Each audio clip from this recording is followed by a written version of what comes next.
Mga kapatid sa pananampalataya, isang khutbah ang pinaiikot natin sa iba't ibang panig ng Metro Manila. Alam na ng iba sa inyo ang topiko na ito, ngunit marami pa rin ang hindi nakakaalam. Kaya po, ito ang pinaiikot natin sa iba't ibang masjid kung saan tayo naka-assign.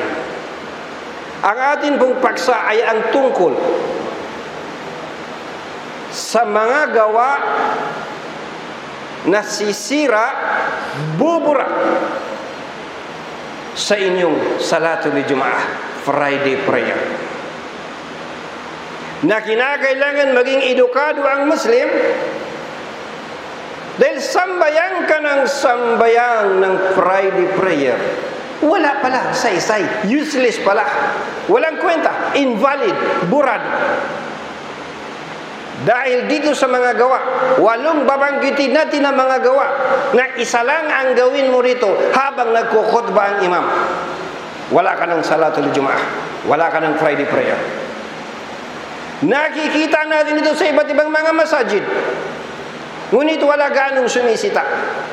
Kaya ito pinaiikot natin. Bagamat alam na ng iba, ngunit marami pa rin ang hindi nakakaalam. Tandaan natin mga kapatid sa pananampalataya, utos mismo ng Panginoong Allah ang Salatul Jumaah. Binanggit niya mismo sa Quranul Karim, Ba'da A'udhu billahi minas shaitanir rajim, Ya ayyuhalladzina amanu idza nudiya lis-salati min yaumil jum'ati fas'au ila dzikrillahi wa dharul bay', dzalikum khairul lakum in kuntum ta'lamun. Malapit-lapit na pagkahulugan, chapter 62 verse 9, Quranul Karim. O kayo na mga nananampalataya, kapag ang adhan ay itinawag na para sa Salatul Jumaah, ay inyong simulan ng paggunita sa Allah at lisanin ang kalakal. Ano man ang ginagawa mo sa buhay mo, iwanan mo. Lisanin ang kalakal, yan ang higit na mabuti para sa inyo kung ito ay inyo lamang nababatid. Yan ang pinaka-the best na gagawin mo kung alam mo lang gaano ka-importante ang Friday prayer. Gaano ba ka-importante ang Friday prayer? Isang Salatul Jumaah, kapag wala kang ginawa na violation, buburahin niya ang lahat ng kasalanan mo sa pagitan ng Biyernes ngayon at ng susunod na Biyernes.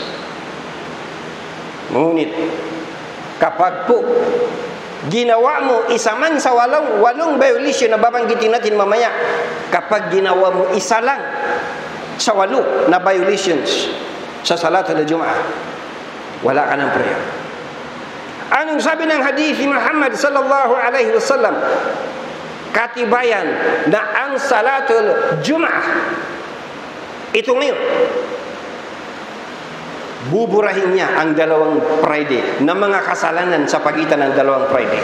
Anong hadith? Sino man ang magsagawa ng ghusl sa Biyernes, ghusl, maligo sa Biyernes, at magpabango, tinutukoy sa magpabango lalaki, ang babae sa Islam hindi nagpapabango pag lalabas ng bahay. Magpapabango ka lang, sister, sa loob ng bahay sa mister mo, pero hindi sa labas, dahil ito ay aakit ng tukso. Ulitin, sino man ang magsagawa ng ghusl sa Biyernes at magpabango, kung mayroon man siya, isinuot ang kanyang pinakamainam na damit, isusuot mo yung pinaka-the best na damit mo, hindi yung pantulog mo.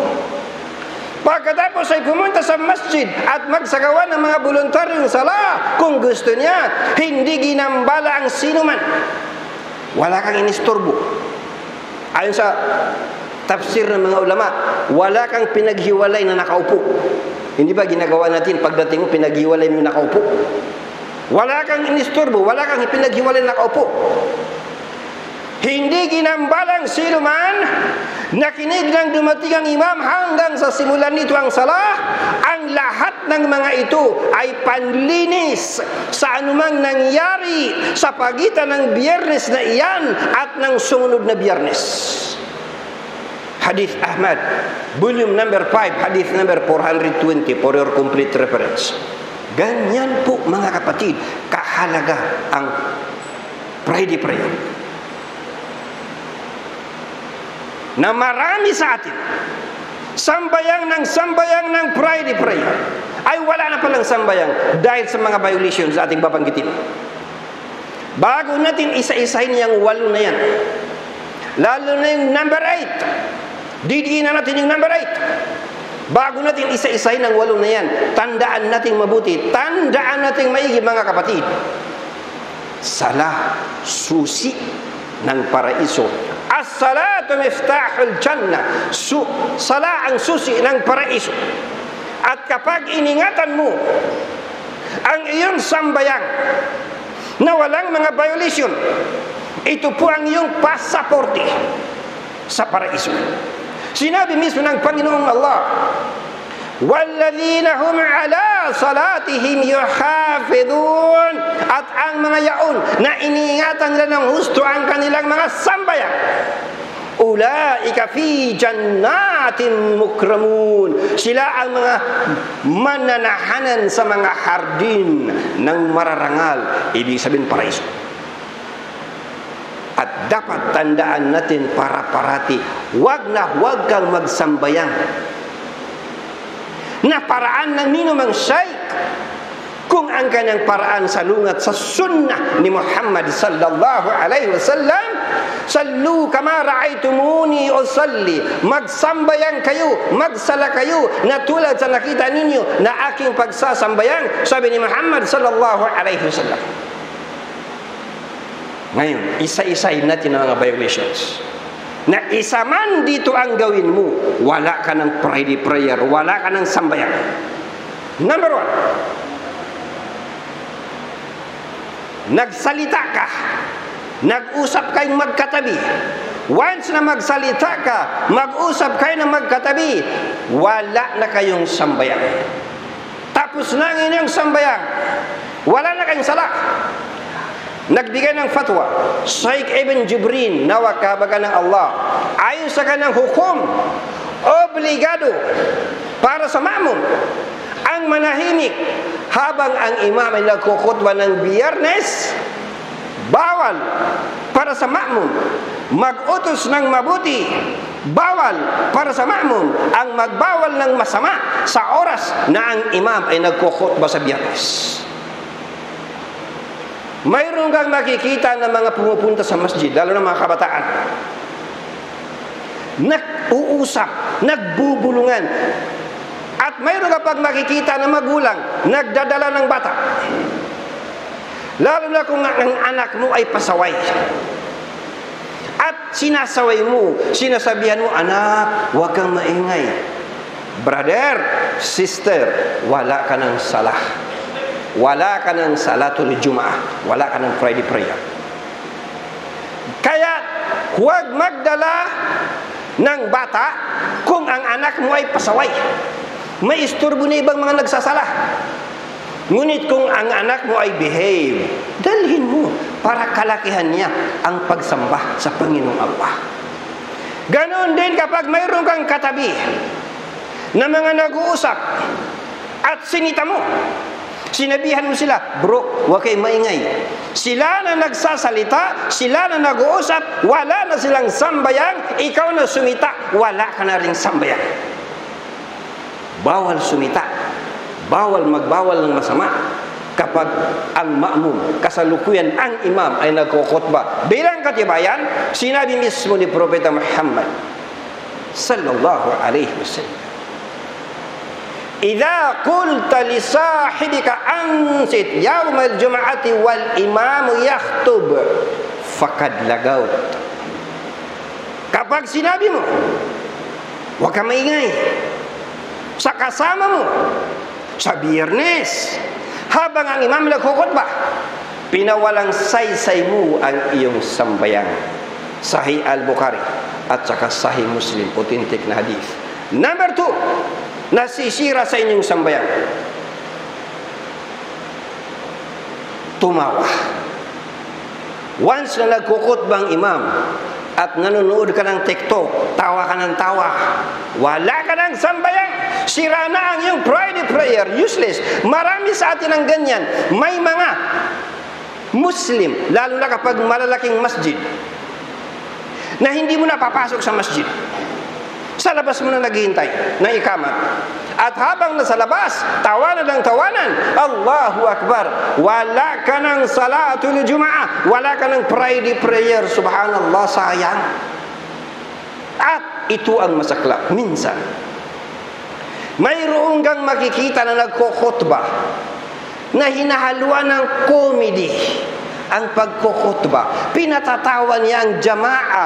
Once na ikaw na nagkukhutbah, nag-comedy, at pinatawa mo ang jamaa, sira na ang prayer nila, ikaw ang mananagot. Pwede kang mag-comedy kung lecture, kung seminar, kung symposium, pwede ka mag-comedy. Ngunit pagdating po sa khutbah, Biyernes, hindi ka pwede mag-comedy. Subhanallah. Number 3, nagbubulungan yung magkatabi. Nagbubulungan sila. Sabi ng isa, kumusta? Kumusta ang benta? Sabi ng isa, matumalaki. Wala na kayong salatul Jum'ah. Wala na kayong Friday prayer. Mga kapatid sa pananampalataya. Number 4, mga sister. Nagme-make up. Nagsasalamin. Nagpupulbos, nagle-lipstick, at pa-selfie-selfie pa. Habang ang imam nagkukhutbah na Biyernes, mga sister, wala na po kayong Friday prayer. Sayang. Number 5, eto, mula nang mauso ang cellphone, ang dami ng mga masajid na nakikita natin kapag tayo nagkukhutbah, nasa isang sulok, hawak-hawak ang cellphone, nagtitext habang nagkukhutbang imam. Nagtitext yung mamo.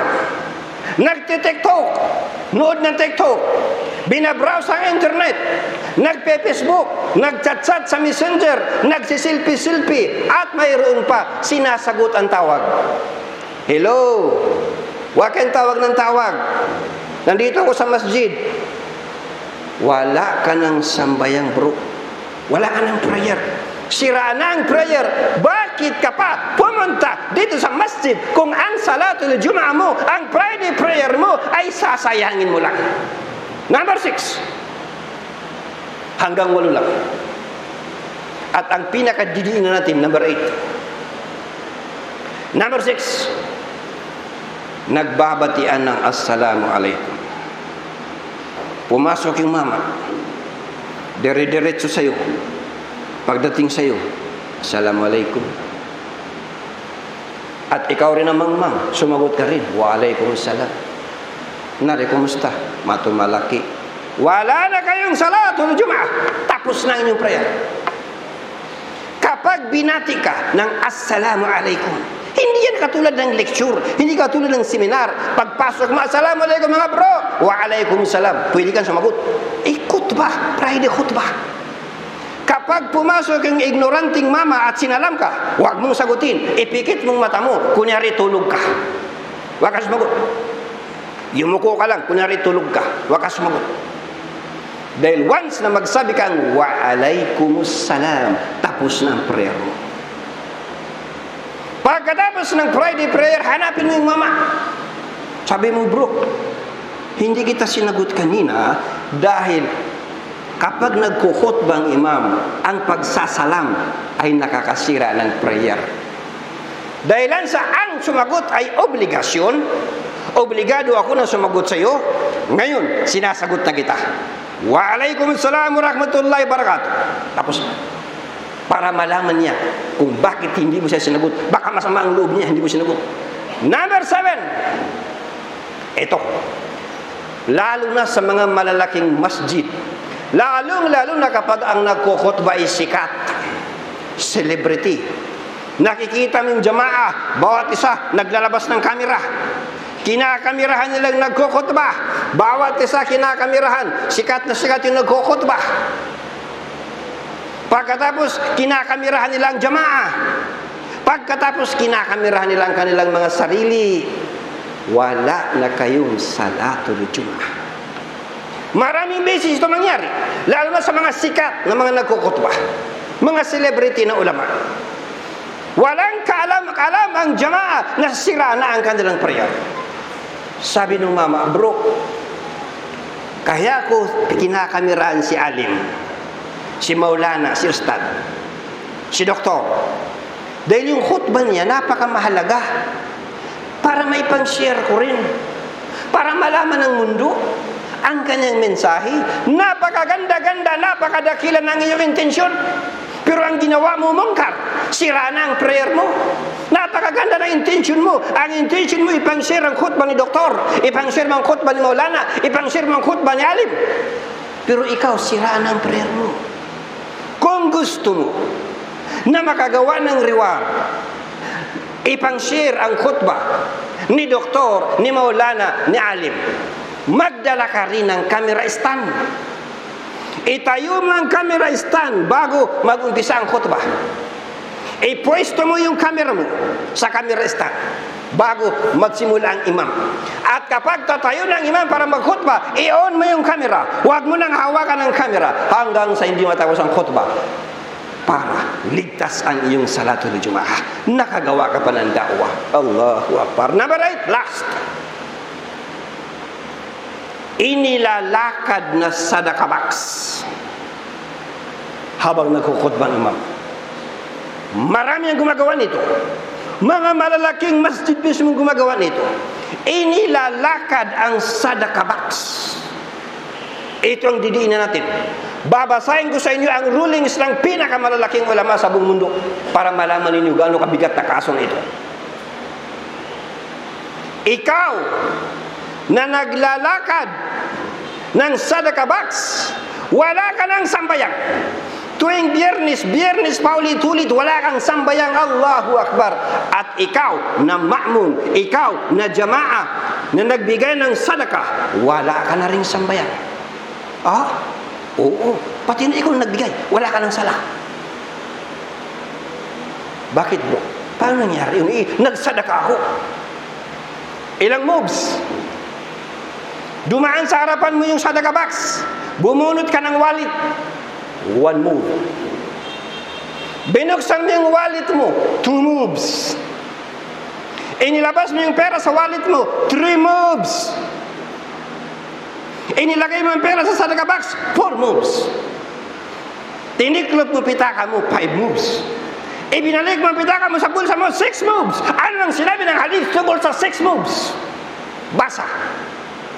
وَمَنْ مَسَّ الْحَصَى فَقَدْ لَغَى. Sino man ang humawak-hawak, sino man ang humipo-hipo sa isang bato, pinawalang saysay ang kanyang sambayan. Sahih Muslim, Hadith 85, for your complete reference. Hindi masama magbigay ng sadaka. Napakamahalaga ng may bigay ng sadaka. Ang dami-dami ng kapalit, reward, kapag nagbigay ka ng sadaka na nabanggit sa hadith. Pampahaba ng buhay ang sadaka. Panghugas ng kasalanan ng sadaka. Pangtaboy ng kalamidad ang sadaka. Gamot sa karamdaman ng sadaka. Pamparami ng kayamanan ng sadaka. Napakarami ng mga hadith patungkol sa sadaka. Ngunit ilagay mo sa tamang oras. Huwag kang magsasadaka na nagkukhutbang imam.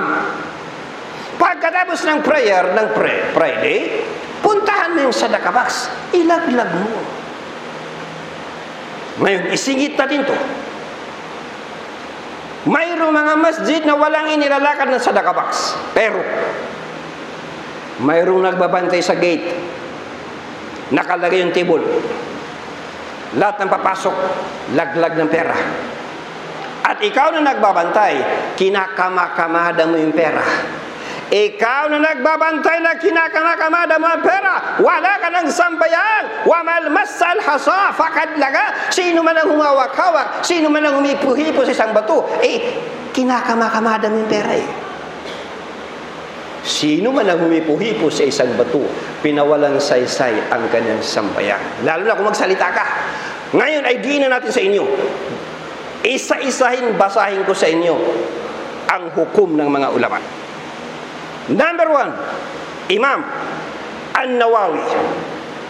Ang kanyang hukom, haram mangulikta ng sadakah habang ang imam ay nagkukutba ng Biyernes. Number 2, Sheikh Salih Al-Fawzan, haram mangulikta ng sadaka habang inilalakad habang nagkukutba ang imam.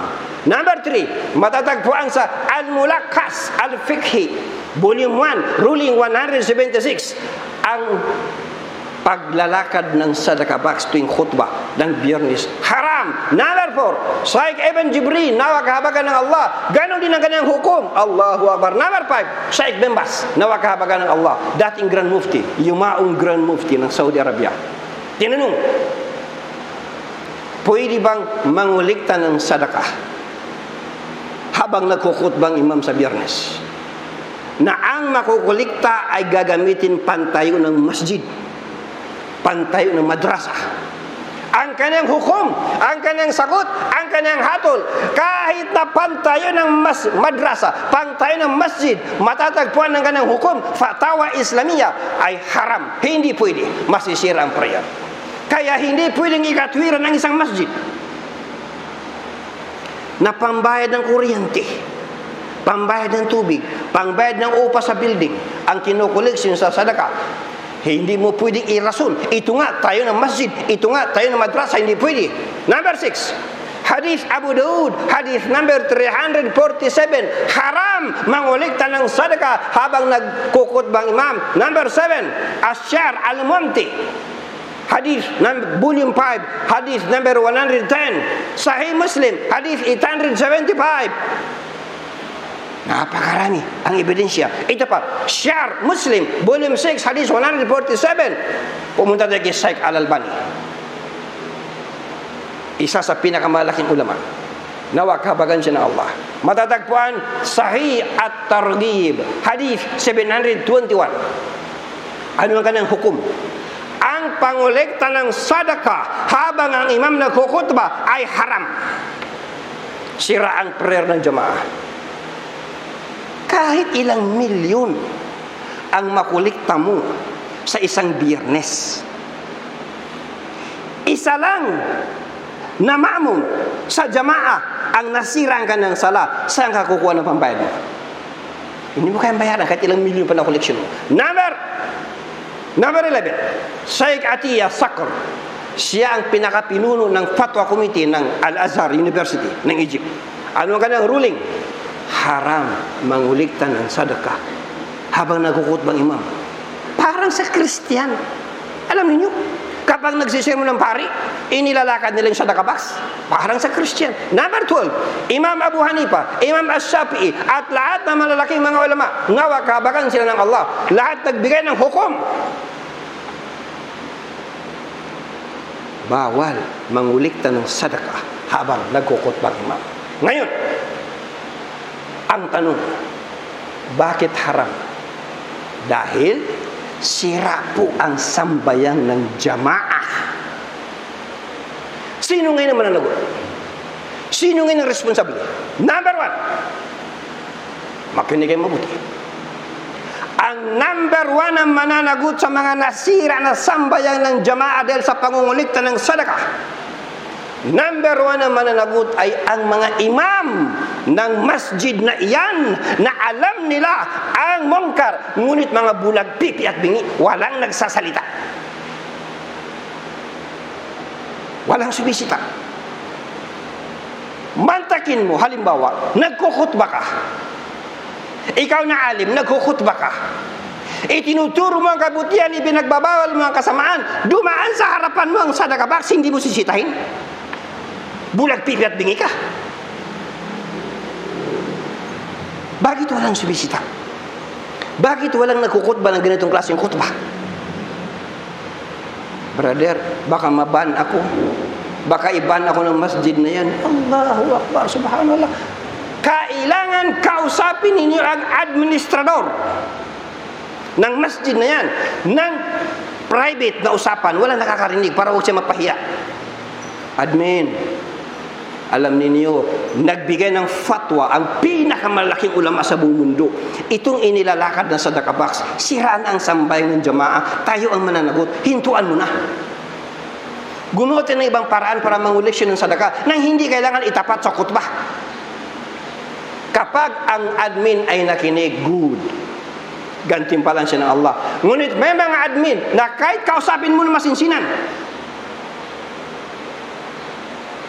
hindi ka pa rin. Kinausap ko mismo administrador ng Indonesian Embassy. Inilalakad nilang sadaka box.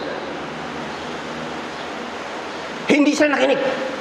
Kinutba ko mismo sa harapan ng mga diplomats. Hindi pa rin sila huminto. Kinutba ko rin ng mas mabangis. Kasunod, ibinan nila ako. Sa halip na ang hintuan nila yung mungkar, ang nagbabawal ng mungkar, ang siyang pinaalis nila. Nakita. Hindi lang Indonesian Embassy, mayroon pang mga malalaking masjid, huwag ko nabanggitin saan, ang nagbaban sa amin. Huwag ka matakot maban. Ang katakutan mo ang Allah. Nakikita mo yung mungkar, wala kang nagsasalita. Ilan ang mga maaalam sa Pilipinas? Dinadaan-daanan ng sadaka box tuwing Biyernes, walang kumikibo, walang nakikita, walang salita, walang narinig, bulag pipi at bingi. Subhanallah. Kaya mga kapatid sa pananampalataya, ito ang diniinan natin. Bagamat ito ay maraming beses natin pinaikot sa iba't ibang masjid, pinaiikot natin dahil marami at napakarami pa rin ang mga Muslim pumupunta sa masjid, ngunit wala ng salatul Jumaah. Wala ka ng Friday prayer. Nagbulungan, nagkwentuhan kayo, nag-tiktok kayo, nanonood kayo ng cellphone, wala na kayong prayer. Sayang, bakit ka pa pumupunta ng masjid kung ang prayer mo mawawala? Sayang lang. Ingatan mo ang Friday prayer dahil isang Friday prayer pwede nang burahin ang lahat ng kasalanan mo sa pagitan ng dalawang Biyernes, itong Biyernes at susunod na Biyernes. Barakallahu li wa lakum fil Qur'anil azim wa nafa'ani wa iyyakum bil ayati wa dhikril hakim wa taqabbala minni wa minkum tilawatahu innahu huwas samiul alim.